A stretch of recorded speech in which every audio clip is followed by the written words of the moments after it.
Hi, I'm Kevin March. I'm a Melbourne-based composer. I became a composer completely by accident. I was studying music education.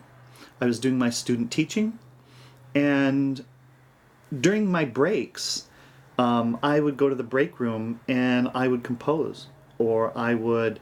I found myself analyzing Debussy for the formal ramifications of texture and crazy things like that, right? And after I finished my student teaching, I took a year and a half off. And I did some teaching, but I did a lot more writing than I did teaching. And after that year and a half, it just didn't make any sense to continue teaching when that wasn't the thing that I was doing very much of. I was doing much more composing and much more writing, and so I started graduate school in composition. I'm constantly on the lookout for things that interest me, topics that interest me. In the case of vocal music, of texts that I think are interesting and engaging, texts that that insists that they must be set to music. And I never really know where any of that's going to come from. I'm always on the lookout for it. I'm always, most composers have 7 or 8 projects on the back burner, and whatever they get the opportunity for is what comes to the front. And it could be almost anything. I mean, I suppose if you look at my catalog, there are a lot of works that are inspired by nature or by kind of social situations, social circumstances. So that seems to be the thing lately, but really could come from almost anywhere. My influences have changed probably quite a bit over the course of my career, especially recently.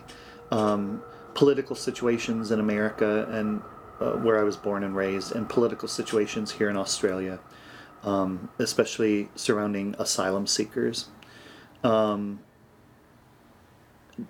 They just seem to me too important not to be involved with as an artist. And I talked to many of my creative friends. Some are other composers, some are performers, some are writers, some are artists, and they all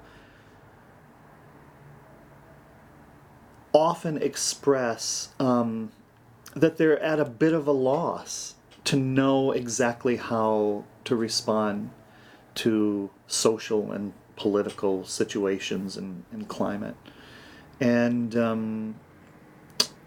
so with many other artists and creatives and performers, I've wrestled with a lot of these questions for a number of years now. And my response, my way of dealing with that, some of it's coping, right, and some of it is activism, and my way of doing that is to increasingly address social and political themes in my work, which also means that most of my more recent works have all been vocal and have all involved text.